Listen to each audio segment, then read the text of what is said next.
गुरुच्या गप्पांमध्ये मी तुमचं स्वागत करतो। माझ्या समेत आहेत प्रसिद्ध उद्योजक सन्माननीय सागर भोसले सर, प्रभाग क्रमांक 19च्या सन्माननीय नगरसेविका हेमलताताई भोसले। खरं तर गुरुच्या गप्पांमध्ये आज आपण एका महत्त्वपूर्ण प्रश्नावरती चर्चा करतोय।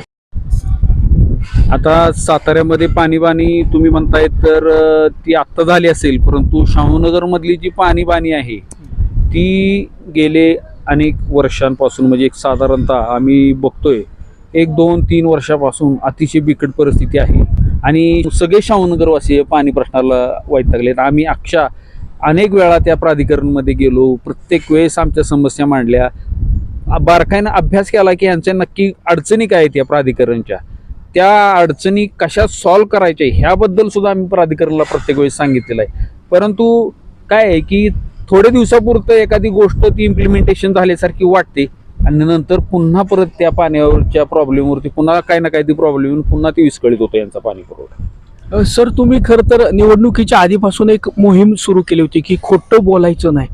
नेमकं प्राधिकरणाचा हा खोटारडेपणा काय आहे? आता कसं आहे की सगळ्यात महत्त्वाची गोष्ट म्हणजे कधी प्राधिकरणकडून पाण्याची टाकी भरली नाही म्हणून सांगितले जातं किंवा कधी अमुक या भागात पाणी सोडलंय असं सांगितलं जातं, पण त्या भागात पाणी मिळालेलं नसतं। मग आता ह्या बारीक सारीक जे काही समजा एखाद्या यांच्याकडून आम्ही फोन केल्यानंतर जेव्हा काही सांगण्यात येतं त्या गोष्टीचा अभ्यास करण्याच्या दृष्टिकोनातून आम्ही ती राबवलेली मोहीम होती की खोटं बोलायचं नाही। जर तुम्ही पाण्याच्या टाक्या भरल्या नाहीत म्हटल्या तर आमच्या सहकार्यांनी पाण्याच्या टाकीवरती चढून बघितलेलं आहे की पाण्याच्या टाक्या भरल्यात का, पाणी पडतंय का नाहीत भरल्या।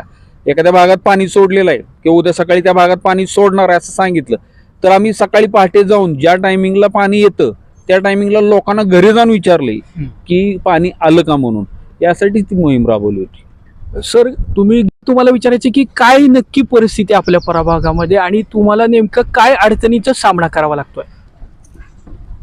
आता शाहूनगर प्रभाग क्रमांक 19 हा मुळात त्रिशंकू भाग होता, आता नगरपालिकेत हा गेलेला आहे। पाण्याचा प्रश्न इतका म्हणजे आता ह्या अजून उन्हाळा सुरू होतोय, आता उन्हाची तीव्रता आत्ताच खूप जाणवते, इतकी प्रचंड समस्या जाणवते। सलग 4-5 दिवस बऱ्याच कॉलनीमध्ये पाणी नसतं। नागरिक फार विश्वासानं आम्हाला फोन करतात, अगदी सकाळी 6 वाजल्यापासून जसं सूर्य रोज उगवतो तसा नागरिकांचा फोन असतो, पाणी आलेलं नाही। मग पाणी जे सोडणारे लोक आहेत त्यांच्याशी कॉन्टॅक्ट करतो, तेव्हा ते सांगतात की आज दुपार नंतर येईल किंवा संध्याकाळी येईल, पण बऱ्याचदा जे सांगितलेल्या वेळेत येतच पाणी असं नाही। तिथं पंपिंग स्टेशनला बऱ्याचदा लाईट नसते, लाईट गेल्यामुळे पुन्हा त्या टाक्या भरायला वेळ लागतात। सरांनी आता सांगितलं तसं सगळ्यात महत्वाचं इथं प्रॉब्लेम आहे की सगळ्यांच्याकडून हे सांगितलं जाते की आमच्या टाक्याच भरल्या जात नाहीत, त्याच्यामुळे सगळ्यांना पाणी मिळत नाहीये। किंवा आता शाहूनगरमध्ये अलीकडे काय केलंय, 1-2 आठवड्यापासून एक दिवस पाणी सोडायला सुरू केलंय। म्हणजे नागरिक त्याला सुद्धा ऍग्री होते की एक दिवस जर तुम्ही पाणी सोडलं तर ते प्रेशरनी पाणी यावं आणि थोडा जास्त वेळ असावं। परंतु एक जसं सुरू केलं तेव्हापासून तर अजून जास्त आम्हाला प्रॉब्लेम जाणवायला लागला। एक दिवस म्हणता 2-3 दिवसांनी पाणी जातं आणि ते एकदम बऱ्याच घरामध्ये करंगळीसारखं बारीक पाणी जातं। 3-4 बादल्यामध्ये माणसांचं नाही ना, म्हणजे सगळी कामं होऊ शकत नाहीत आणि फार मोठी समस्या आहे। आणि आम्ही अगदी शाहूनगर मधल्या बऱ्याच लोकांना, नागरिकांना गेलो तर त्यांच्या सहित त्यांच्या ज्या समस्या त्यांनी स्वतः सगळ्यांनी मांडलेल्या आहेत। जर तिथं याच्यावर एक सोल्युशन असं म्हणजे पाणी सोडणारेच लोक आम्हाला पंपिंग स्टेशनची लाईट पंपिंग स्टेशन जर 2 तास एक्स्ट्रा केलं ना तर ह्या टाक्या भरतील आणि एवढी मोठी समस्या आपल्याला फेस करावी लागणार नाही। आणि ते सुद्धा आम्ही सांगितलेलं आहे वाघमारे साहेबांना। वाघमारे साहेब म्हटले होते आपण पंपिंग वाढवूया, बघूया। खरं तर तुमच्या प्रभागामध्ये हा गेल्या अनेक वर्षापासूनचा हा विषय आहे, त्रिशंकू भागात असल्यापासूनचा हा विषय आहे।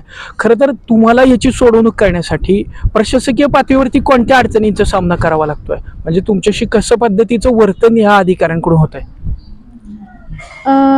वर्तन नाही, आम्ही अधिकाऱ्यांना फोन वगैरे कॉन्टॅक्ट करत असतो, काही समस्या असेल तर त्यांना प्रत्यक्ष तिथं जाऊन सांगत असतो। पण बऱ्याचदा ही समस्या 5 ते 6 वेळा आम्ही प्राधिकरणामध्ये जवळजवळ गेलो असेल, पण प्रत्येक वेळी जाऊन हीच समस्या मांडतो, पण त्याच्यावर काही सोल्युशन निघेना झालंय। नक्की कुठं प्रॉब्लेम आहे ह्या अधिकाऱ्यांनी शोधून काढावा। आणि लोक दररोज फोन करतात, पाण्याची समस्या त्यांना फेस करावी लागते। नक्कीच ही अतिशय पाणी म्हणजे महत्वाची गरज आहे, प्रॉब्लेम सॉल्व्ह व्हावे या दृष्टिकोनातून प्रयत्न व्हावे असं आम्हाला वाटतं। सर, खरं तर आता आपण बघ उशाला आणि कोरड घशाला अशा पद्धतीचं चित्र आपल्याला पाहायला मिळते। या कृत्रिम पाणी टंचाईबद्दल काय नेमकं सांगाल सर? आता कृत्रिम पाणी टंचाईच असं म्हणावं लागेल बघायला गेलं तर, कारण कोयनेला भरपूर आहे. आपल्या कृष्णा नदीला खाली संगमावलीमध्ये भरपूर पाणी आहे. म्हणजे आता काय तिथं कोरडी पडलेली नाही. कृत्रिम पाणी टंचाई म्हणावं लागेल असं मला वाटायला लागले. कारण का की ह्यांचं नियोजन आहे, नियोजनाचा ढिसाळ कारभार आहे असं माझं मत आहे. कारण तसं बघायला गेलं तर एक परवाचीच 3 दिवसापूर्वीची गोष्ट सांगतो तुम्हाला. 3 दिवसापूर्वी मी एकाला पाणी सोडण्याचा फोन, तर तो म्हटला मी 2 दिवस सुट्टीवर होतो त्यामुळे मला काय नाही.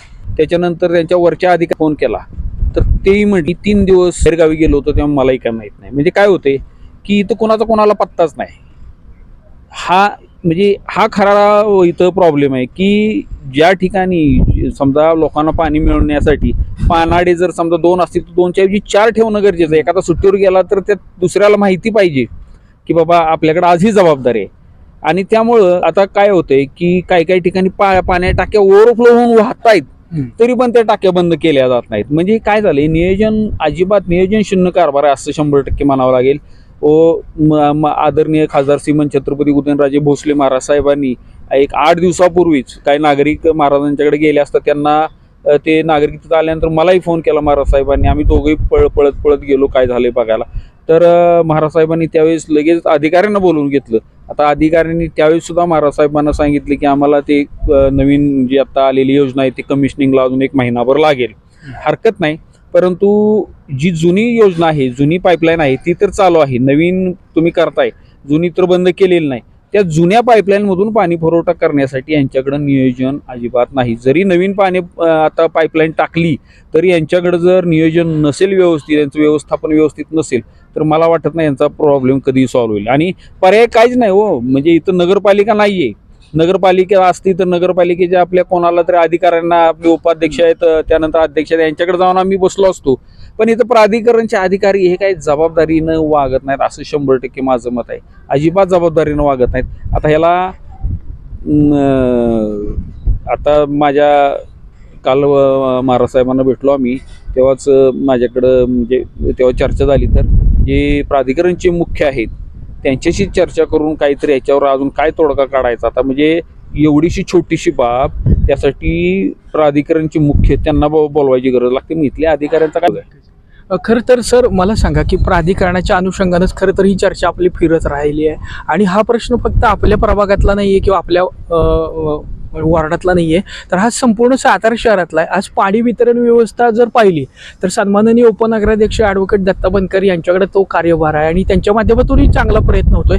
त्यांनी देखील नुकतीच बैठक घेतली आणि त्याच्यामध्ये देखील त्यांचे फोन उचलले नसल्याचे माध्यम प्रतिनिधी किंवा वर्तमानपत्रातनं छापून आलेला आहे.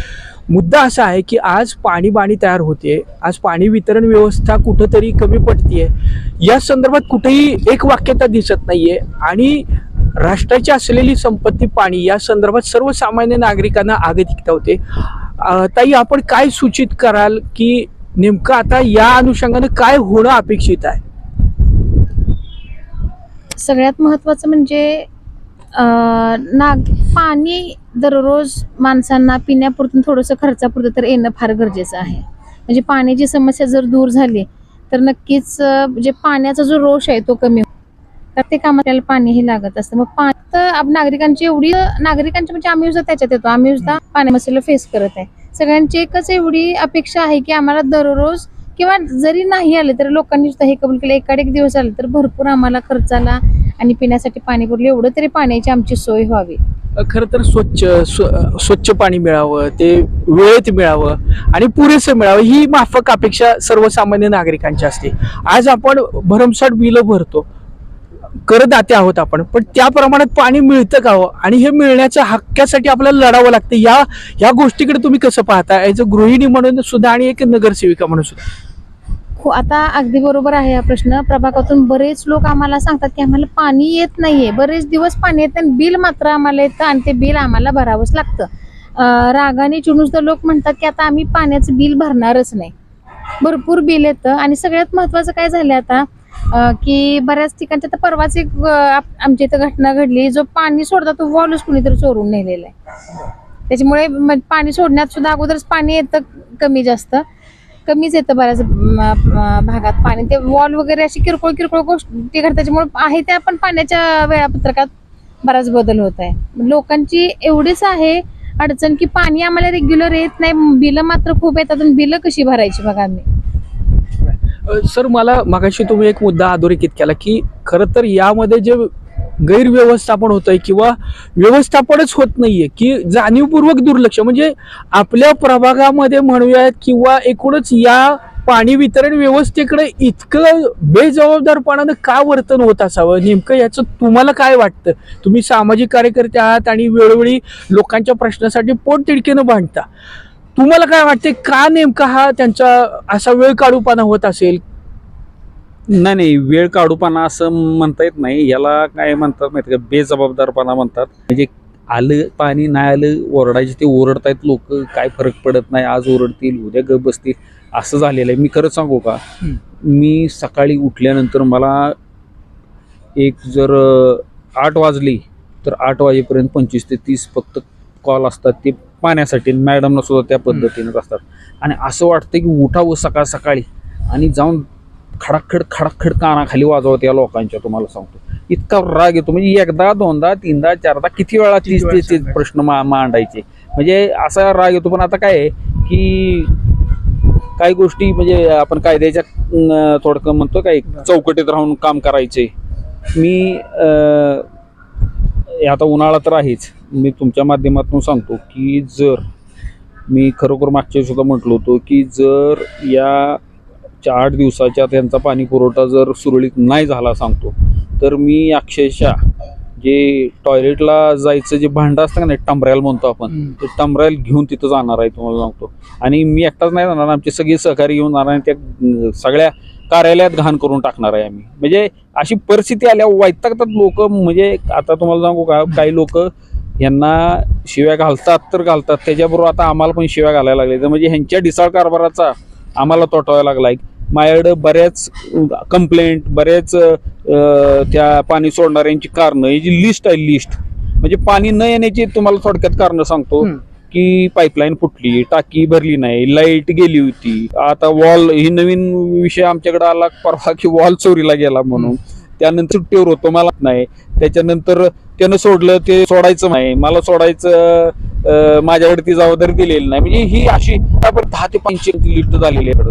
म्हणजे आता काय की उद्या कुठला एका त्यांना प्रॉब्लेम सांगितला नाही की परत त्यातलंच एखादं कारण पुढे सांगतात. म्हणजे आपल्यासारख्याला काय होतं की यायला एकदा दोनदा ठीक आहे हो, पण तीच कारणं डबल ऐकून खरोखर वैताग येतो. म्हणजे वैताग येतो म्हणजे आल्या का तुम्ही पाणी सोड लोक आहे, तुम्हाला साधा एवढा सेन्स नाही की बाबा मी प्युअर गेलो तर माझ्या जागी देतो कोणतरी माणूस असायला पाहिजे. ही अशी परिस्थिती. आणि सगळ्यात महत्वाचा प्रॉब्लेम आमच्यासारख्यानं सुद्धा यात महत्वाचा येणार प्रॉब्लेम की यातले बरेच लोक फोनच उचलत नाहीत. अधिकार म्हणजे जर आम्हाला नागरिकांचे फोन आले की बाबा अमुक अमुक एरियामध्ये सर पाणी आलं नाही, थांबा आम्ही काय म्हणतो, थांबा आम्ही चौकशी सांगतो पाणी आलं नाही, ज्या मला बरोबर एरियात पाणी सोडणार आहे त्याचा फोनच लागत नाही. मग आता काय त्याला शोधायचं जायचं सातारा. म्हणजे फार ह्यांच्याकडं बाबा पाणी प्रत्येक ठराविक एरियासाठी एक कॉल सेंटर असणं गरजेचं आहे. बाबा कॉल सेंटर नाही तर समजा तू जबाबदार माणूस आहे तर त्या जबाबदार माणसानं सातत्यानं फोन उचलले पाहिजेत. आता कसं असतं, जो काम करणारा माणूस असतो त्यानं फोन उचलून ना तर तो इरिटेट होतो. एखादं कॉल सेंटर तयार करा आणि ती बाबा लोकांना सांगा, हा तुमच्या एरियात पाणी आलेलं नाही का, तर आलेलं नाही परंतु तुमच्या एरियात अमुक अमुक या वेळेत पाणी येईल. हे पण ह्यांच्याकडे काय माहिती आहे की ही सिस्टीम इतकी हे आहे की आता जवळजवळ 6 महिन्यापासून जर ह्यांना ते एक्सप्रेस लाईन अजून शिफ्ट करायला वेळ लागत असेल, 6 महिन्याने वर्ष झालं म्हणजे इतकी तातडीची गोष्ट असताना एक्सप्रेस लाईनचा फेडर वर लाईन शिफ्ट करायला वेळ जात असलं कसलं काम करता येते. म्हणजे जर